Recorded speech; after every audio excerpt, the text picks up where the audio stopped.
Good morning students. आज हम BA part second के प्रथम पेपर प्रमुख राज्य व्यवस्थाओं में अमेरिका के राष्ट्रपति के मंत्रिमंडल के बारे में, अमेरिकी राष्ट्रपति और ब्रिटिश प्रधानमंत्री की तुलना का अध्ययन करेंगे। जैसा हम पहले पढ़ चुके हैं, ब्रिटेन का मंत्रिमंडल, भारत का मंत्रिमंडल, अमेरिका और ब्रिटेन के मंत्रिमंडल में जमीन आसमान का अंतर है। संविधान के अनुच्छेद खंड 2 में कहा गया है कि राष्ट्रपति कार्यपालिका विभागों के प्रमुख पदाधिकारियों से उनके विभागों से संबंधित विषयों के बारे में लिखित परामर्श मांग सकता है। यानी कि अमेरिका के विधान में किसी तरह के मंत्रिमंडल को स्वीकार नहीं किया गया है। अमेरिकी विधान निर्माता यह चाहते थे, उस समय सीनेट छोटा सा सदन था, 13 राज्य थे अमेरिका के और सीनेट के 26 सदस्य थे, कि कोई भी अगर सलाह लेने की ज़रूरत है अमेरिका के राष्ट्रपति को तो वह सीनेट के 26 सदस्यों से विचार विमर्श कर सकता है। शुरू में वह सीनेट के सदस्यों से और जो मुख्य प्रशासनिक विभागों के अध्यक्ष हैं उनसे परामर्श लेता था, लेकिन बाद में धीरे धीरे राष्ट्रपति को यह लगने लगा कि उसके अपने सहयोगियों की टीम होनी चाहिए और इस आधार पर उसके द्वारा मंत्रिमंडल का गठन किया जाने लगा। जैसा कि टाफ्ट कहते हैं, मंत्रिमंडल केवल राष्ट्रपति की इच्छा की रचना है। यह एक कानूनोत्तर व संविधानोत्तर संस्था है। यह केवल परंपरा पर आधारित है। यदि राष्ट्रपति चाहे तो इसे समाप्त कर सकता है। यानी इस मंत्रिमंडल के बारे में ना तो ब्रिटेन के संविधान में लिखा है, ना ही किसी कानून के माध्यम से इस मंत्रिमंडल के निर्माण की बात की गई है। यह मंत्रिमंडल प्रमुख रूप से राष्ट्रपति के द्वारा अपनी इच्छा के आधार पर निर्मित किया गया है।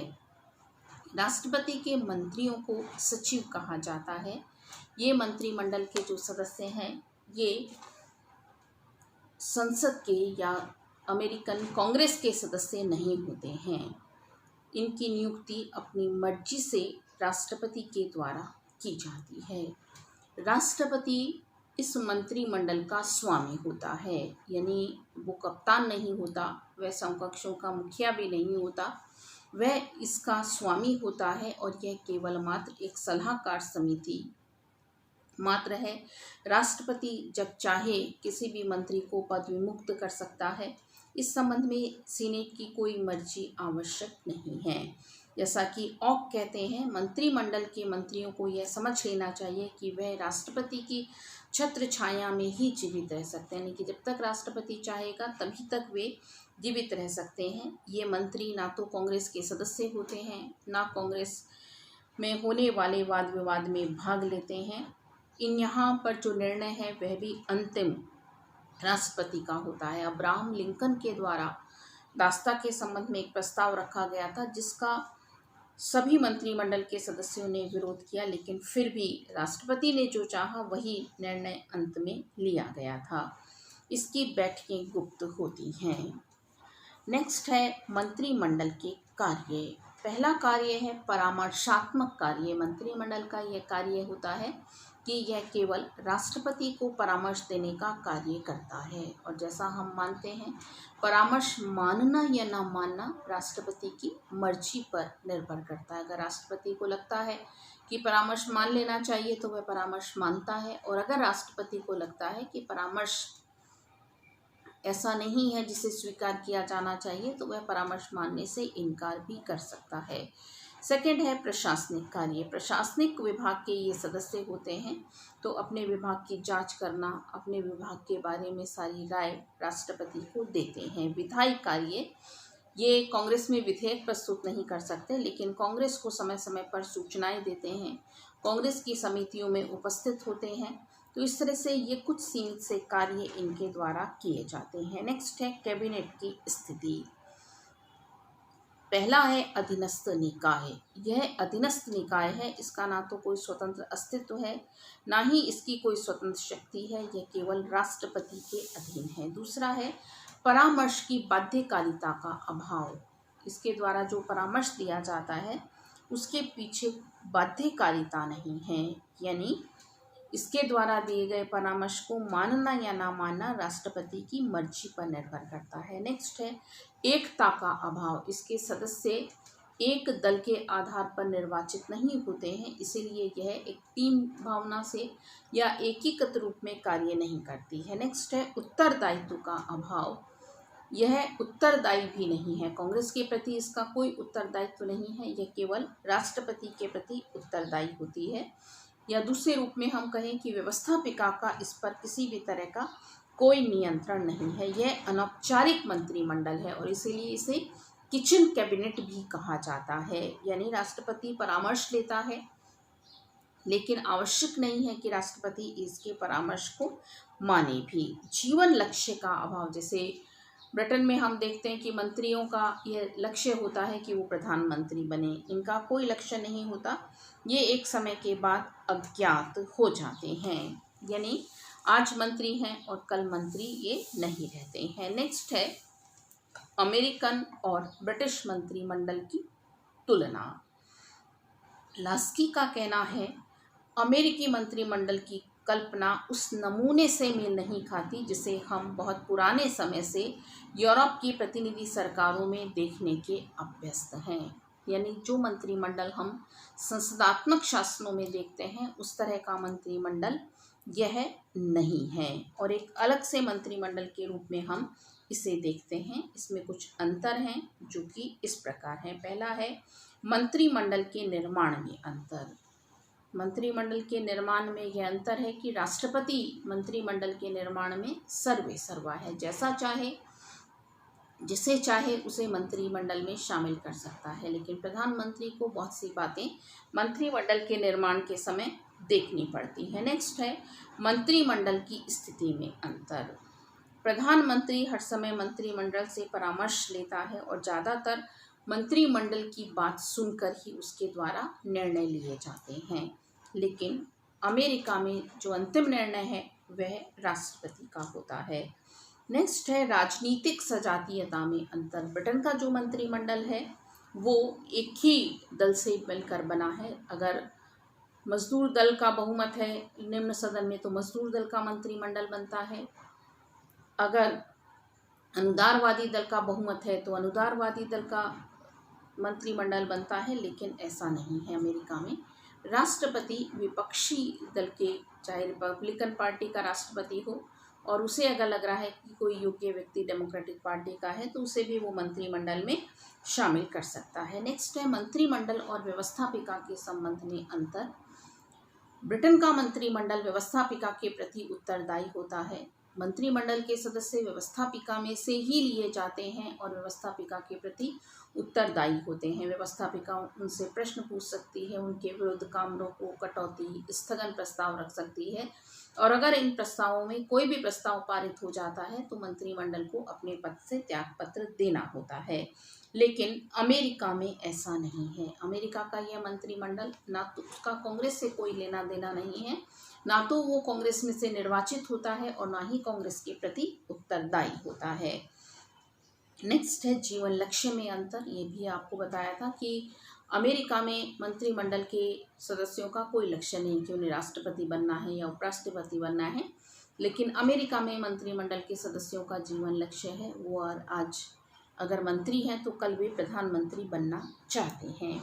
कैबिनेट की बैठकों की कार्य प्रणाली में अंतर। अमेरिका में क्रमबद्धता नहीं है, कोई कार्यसूची कि किसकी कोई एजेंडा कि किस किस विधेयक पर विचार होगा, किस किस मुद्दों पर विचार होगा मंत्रिमंडल की तय नहीं की जाती, जबकि यहाँ पर इस तरह का निर्धारण किया जाता है। तो इस तरह से हम यह कह सकते हैं कि अमेरिकी मंत्रिमंडल एक शक्तिहीन मंत्रिमंडल है, जबकि ब्रिटेन का मंत्रिमंडल एक शक्ति संपन्न मंत्रिमंडल है। इस बारे में सिडनी डी बैली का कहना है अमेरिकी मंत्रिमंडल को उस अर्थ में सरकार नहीं कहा जा सकता जिस अर्थ में हम ब्रिटेन के मंत्रिमंडल को सरकार कहते हैं। यानी अमेरिकी कैबिनेट एक तरह से वहाँ की संघीय संस्थाओं में एक असफल संस्था के रूप में देखी जाती है। वह उससे अधिक श्रेष्ठ नहीं बन सकती जितना अमेरिकी राष्ट्रपति उसे बनाना चाहता है। नेक्स्ट है अमेरिकी राष्ट्रपति और ब्रिटिश प्रधानमंत्री में अंतर या इन दोनों की तुलना। दोनों शक्ति संपन्न हैं। अमेरिका का राष्ट्रपति तो शासनाध्यक्ष भी है और राज्याध्यक्ष, लेकिन दोनों में से कौन अधिक शक्ति संपन्न है यह बताना बहुत मुश्किल है। कुछ लोग अमेरिका के राष्ट्रपति को शक्ति संपन्न मानते हैं और कुछ लोग ब्रिटेन के राष्ट्रपति को शक्ति संपन्न मानते हैं। जैसे ब्राइस कहते हैं कि अमेरिका के राष्ट्रपति का पद सर्वोच्च पद है। म्योर कहते हैं कि ब्रिटेन के प्रधानमंत्री की शक्तियाँ इतनी अधिक विस्तृत हैं कि विश्व में किसी भी अन्य संवैधानिक शासक के पास इतनी शक्तियाँ नहीं हैं, यहाँ तक कि अमेरिका के राष्ट्रपति के पास भी इतनी शक्तियाँ नहीं हैं। हम इन दोनों में कुछ अंतर कर सकते हैं। पहला है कार्यपालन के क्षेत्र में या कार्यपालिका के क्षेत्र में। यहाँ हमें राष्ट्रपति अधिक शक्ति संपन्न नजर आता है। क्यों? क्योंकि कुछ ऐसे अंतर हैं जिनके आधार पर हमें राष्ट्रपति शक्ति संपन्न नजर आता है। क्योंकि प्रधानमंत्री का कार्यकाल अनिश्चित है, जब तक उसका बहुमत है तब तक वो प्रधानमंत्री बना रहेगा। जिस दिन उसका बहुमत खत्म हो जाता है उसे प्रधानमंत्री पद छोड़ना पड़ता है, जबकि राष्ट्रपति का कार्यकाल निश्चित है। अमेरिका का राष्ट्रपति राज्याध्यक्ष भी है और शासनाध्यक्ष भी, उसके नाम से भी काम होता है और काम भी वो करता है। जबकि ब्रिटेन का प्रधानमंत्री केवल शासन का अध्यक्ष है, सरकार का अध्यक्ष है, राज्य का अध्यक्ष है ब्रिटेन की रानी। मंत्रिमंडल के निर्माण के संबंध में हम देखते हैं कि अमेरिका का जो राष्ट्रपति है वो ज़्यादा शक्ति संपन्न है, क्योंकि मंत्रिमंडल के निर्माण के संबंध में वो स्वतंत्र है। जिसे वो मंत्रिमंडल में शामिल करना चाहे उसे वो कर सकता है। जबकि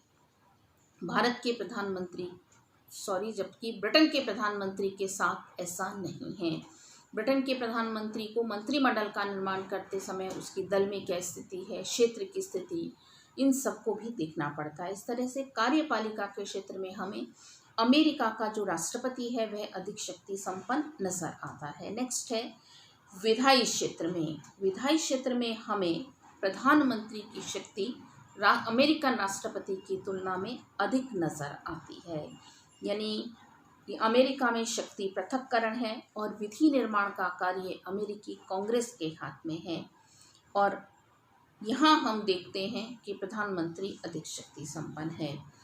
जैसे कि विधानमंडल का अधिवेशन बुलाना। अमेरिका का राष्ट्रपति सामान्य काल में अधिवेशन नहीं बुला सकता है, लेकिन प्रधानमंत्री अधिवेशन भी बुला सकता है। प्रधानमंत्री व्यवस्थापिका को भंग भी कर सकता है। राष्ट्रपति को ना तो व्यवस्थापिका को भंग करने का अधिकार है और ना ही वह किसी भी तरह से अधिवेशन उसे बुलाने का अधिकार है। यानी कि विधायी क्षेत्र में राष्ट्रपति हमें निर्बल नजर आता है। नेक्स्ट है नियुक्ति और संधि करने की शक्ति में अंतर। इसमें भी हमें प्रधानमंत्री अधिक शक्ति संपन्न नजर आता है, क्योंकि वो उसके द्वारा की गई कोई भी अंतर्राष्ट्रीय संधि, उसके द्वारा की गई कोई भी जो नियुक्ति है उस संबंध में उस पर कोई नियंत्रण नहीं है, संसद कोई नियंत्रण नहीं लगाती। जबकि अमेरिका का राष्ट्रपति इस संबंध में नियंत्रित है। अगर वो कोई भी नियुक्ति करता है, संधि करता है, उस पर सीनेट का अनुसमर्थन आवश्यक है। अगर सीनेट उस संधि को नामंजूर कर देती है तो फिर वह संधि लागू नहीं होती। जैसे कि वर्साई की संधि जो प्रथम महायुद्ध के बाद हुई थी, अमेरिकन राष्ट्रपति ने उस संधि पर हस्ताक्षर करके उसे स्वीकार कर लिया था, लेकिन सीनेट ने उसे नामंजूर कर दिया। नेक्स्ट है निर्वाचन संबंधी अंतर। निर्वाचन संबंधी अंतर यह है कि अमेरिका का राष्ट्रपति राष्ट्रीय स्तर पर चुना जाता है और प्रधानमंत्री स्थानीय स्तर पर। वो केवल एक मेंबर ऑफ पार्लियामेंट होता है। बहुमत दल के नेता के आधार पर वह प्रधानमंत्री बनता है। इस तरह से निष्कर्षात्मक रूप में हम ये कह सकते हैं कि कहीं हमें प्रधानमंत्री अधिक शक्ति संपन्न नजर आता है और कहीं हमें अमेरिका का राष्ट्रपति अधिक शक्ति संपन्न नजर आता है। धन्यवाद।